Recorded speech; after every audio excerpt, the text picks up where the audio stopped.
in recent news is something which is connected to companies and in connection with the funds which could be used for some beneficial purpose. And that is the news related to CSR, that is corporate social responsibility. This particular concept is of key importance in India. In fact, if you see the recent news, what it states is that CSR funding has got a massive jump. Okay, it trebles 3 times in 1 decade. So it has gone up to 34,909 crores. This is what was the news. And this was in the year 23-24. So in this year and in the upcoming years also, we will definitely have something connected to CSR, and the funds are specific and important to certain kind of organizations which connect them to healthcare, education, animal welfare, social benefits, and so on. So, in today's learning episode, what we are going to understand on Commerce Gyan is connected to various things of corporate social responsibility. So, what are we going to actually understand? We are going to understand first thing, what is the meaning of CSR funding? Then we will understand what are the mandatory requirements of this particular funding. Then who is this CSR applicable to? Then what are the activities where this particular CSR funding can be applied to? Then we will also understand those people who are interested in getting funds from companies, how these funds can be procured from the companies. So how to apply for getting CSR funds. And then recent developments in the CSR funding and some active contributions that certain companies, certain organizations have made towards CSR. So these are the basic things we are going to cover in today's video of Commerce Gyan. So in a way, if you have to look at the complete full form of CSR, it is basically corporate social responsibility. So social responsibility of corporates, of companies who are registered in this particular country of India. So basically what we mean to understand is that if you are utilizing certain benefits of this particular society or using some resources of this particular society, you as a company are also bound to provide back, to give back to the society through this particular fund, which is the CSR fund. And so socially, if you want to be responsible, you are making a contribution back to the society from which you have got those resources. So where does the company use, I mean, what are the resources that the company normally uses? You will find the companies use different resources like land, water, minerals, manpower, and other resources. So basically, CSR is nothing but giving back to the society on which you are thriving. So you're using the resources of the society and you have to give back something. So government has designed certain plans and a solution by which a company can take up the responsibility of this particular task of giving back to the society. Now, till 2013, CSR fund was not compulsory. It was something which was made voluntary contribution. Now, from Companies Act 2013, corporate social responsibility funding, the funds that the companies need to give was made mandatory or compulsory, and mandatory or compulsory to certain type of companies. Section 135 of the Companies Act 2013 made this particular funding mandatory to certain type of companies. Now, who are these companies? Every company which fulfills following in the preceding financial year. Okay, so first thing what they have to fulfill, they have to fulfill the thing of net worth of more than 500 crores. Then is turnover more than 1000 crore. So either the company has a net worth of 500 crores or more. Net worth means basically the capital employed, the reserves which are available to shareholders, they should have this exceeding 500 crores. Or the turnover of that particular company should be exceeding 1000 crores in that preceding financial year. That means the previous year to which we are talking about. So if we are in the year 25-26, We are talking of the previous year, that is 24-25, the financial year 24-25. Got it? Next is if at all. Okay, so these are the two criteria which can be applicable. Any of these, if you satisfy, you come under the compulsory CSR funding requirement. The third requirement is if the company's net profit is more than 5 crores. The net profit of the company, which is after deduction of all the expenditures, will be considered for the computation of the CSR funding, and this particular profit should be exceeding 5 crore rupees in the preceding financial year. So if a company fulfills any of these three criteria, then it has to compulsorily contribute to the CSR fund. Now, basically, if you see in this particular case, the company word is used. It is not mentioned whether that company is a private limited or a public limited. In a way, any company which is registered, it may be a public limited company or a private limited company, corporate social responsibility funding requirement will apply to both. How much is the funding that has to be done under this CSR requirement? So companies have to contribute 2% of their average net profits made in the preceding 3 financial years as per the CSR policy. So whatever profit has to be computed as per CSR policy, average of the last 3 years, that is preceding 3 years, has to be taken clubbed together, averaged it out, and on this 2% is what you have to contribute in that current year for CSR funding. Okay. You should understand that when you're computing these net profits, there is certain terms and conditions that need to be fulfilled as per the Companies Act 2013 for this calculation. Now, can a company contribute these funds? That means you already know that, okay, now 2% of the profits, whatever the average profits are there of the preceding 3 financial years, need to be put forth for CSR funding, correct? But can I contribute to any activity? So tomorrow, if there is a political rally or an event happening and people have come as a gathering, and I say, okay, I will provide food facilities to those people who have come there, can that be a CSR activity because it is being for the general benefit of the public? Or it's a religious event and I contribute to the food supplies over there. Can it be possible? The answer is no. Basically, you need to understand it could be one of the events or one of the things that can fall under CSR funding, but you have to make sure that the particular organization to whom the CSR funding is being contributed to is listed out in Schedule 7 of the Companies Act 2013.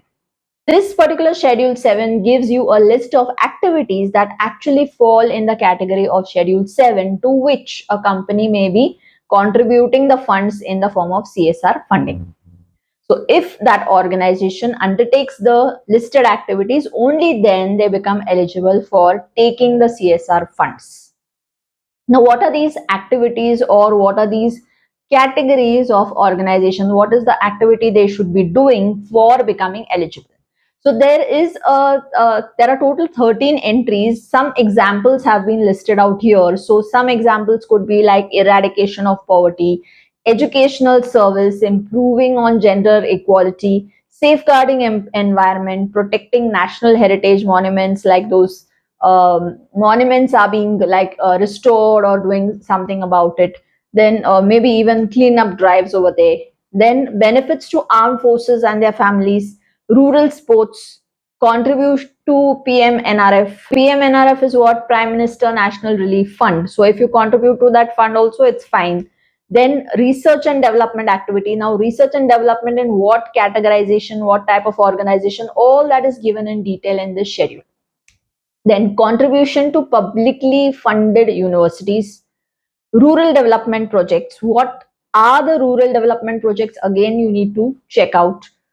Slum area development, disaster management, and so on. Now, as I told you that the companies need to compute profits in a certain manner. Now, this particular certain manner or in the way in which you need to compute your net profits is provided in section 198 of the Companies Act 2013. So how is normally the profit computed? Profit is equal to basically the incomes minus the expenditures, right?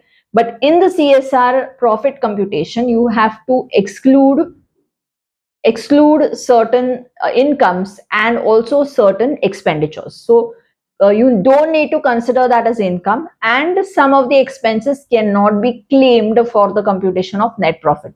So maybe your company's net profit could be 100 crores, but for the computation of CSR funding, this particular amount of net profit could go up or down also. Got it? So certain incomes may not be included, so the profit may come down. Certain expenditures may not be included, so the profit may go up, right? So that variation may happen. Now, another important criteria that the company needs to fulfill is formation of a CSR committee. Now, this particular committee is very important from the angle of where this CSR fund is going, how much the CSR fund is going, whether or not that organization is undertaking the activities which it is supposed to do, and so on.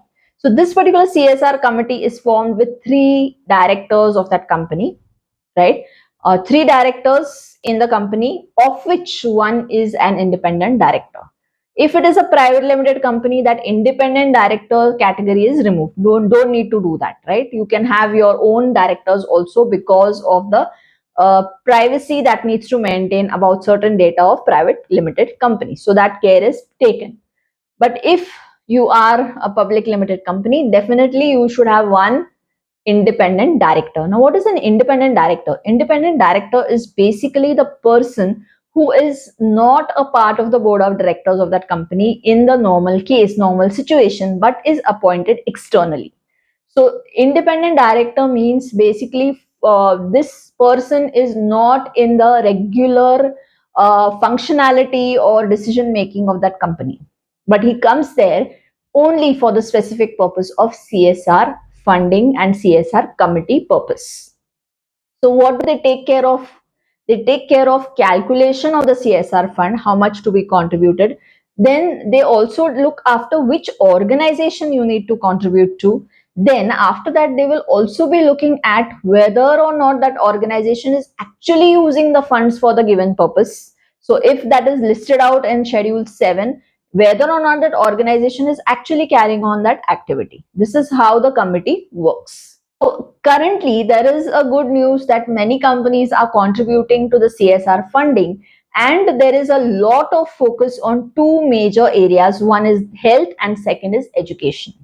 After this, in fact, for the health and education part, 50%, nearly 50% of the CSR funding is given by the companies. These sectors are coming in the focus area of your CSR funding by companies. After these 2 sectors, what is the next sector where most of the companies are contributing? It is animal welfare. So health, education, animal welfare, these are the 3 focal areas of CSR funding in the current date. Now, what is the amount of CSR funding? As we saw in the news, it is nearly 34,909 crore rupees in 23-24. As the CSR funding has become a very important concept in India, people like organizations, NGOs should be knowing how they can actually get this particular fund from the government, and if they want to get the fund from the government, what are their eligibilities, how to apply for these funds, and so on. So this is basically what we'll be discussing in the next part of the video. So if you are having an organization which is undertaking certain activities which are falling in that schedule 7 of the Companies Act 2013, then this will interest you because you will understand how to actually get the corporate social responsibility funds that the companies are ready to give. There are companies who are ready to give, but how to get it? So first important thing is this particular MCA portal, that is the Ministry of Corporate Affairs. This particular portal requires you to register on them, register on that particular website in CSR 1 registration process. So registration process has the form CSR 1. You should apply in that particular form. Now what you need to discuss in step 2 is basically your basic organizational details, name, address, registration number, and so on. And also, very importantly, you should have the 12A and 80G certificates, which you need to provide on this particular portal. Now, what is this 12A and 80G? These are the certificates which are given by the income tax authority stating that you are a charitable organization undertaking activities for charitable purpose and eligible to get donations under ATG section. Okay, so it gives a special recognition to these organizations who are registered under 12A and ATG because they get eligible to have the donations got in the form of tax-free amounts. Also, along with this, you will have to give your track record. So as a non-government organization, as a trust, as maybe a cooperative society, what are the areas in which you are undertaking the activity? How what were the activities that were undertaken earlier on? What are you actually planning to do ahead? All this track record has to be given to on the portal. Next, third step is verify your address with the OTP on that website. Fourth step would be to enter the Niti Aayog Darpan ID. Now, this is another important area where the government has asked these type of non-government organizations or maybe trusts or cooperative societies who wish to get CSR funding, they should have what is called as the Niti Aayog Darpan ID. Now, what is this? This particular part is basically connected to Niti Aayog. So Niti Aayog is what basically National Institution for Transforming India, and this has a requirement for these NGOs, for the special charitable organizations to get registered on their portal so that they are allotted a specific ID which is called as the Darpan ID, so that they have a list of, you can say, the NGOs who are functioning in India. So once you get that particular ID, then you become eligible to apply on the MCA portal. So before even going to the MCA portal, what are you supposed to do? You should be getting this 12A and ATG certifications from the income tax authorities. Second, you need to get this particular Darpan ID from the Niti Aayog website. And finally, you will also have to provide a CA, CS, CWA certificate and digital signature of your authorized signatory. So all these compliances have to be done on the MCA portal, and then you can get the CSR funding. So companies are listed out on MCA. You as an organization who wish to get CSR funding is listed out, and then this can be linked up and the CSR fund can be allocated.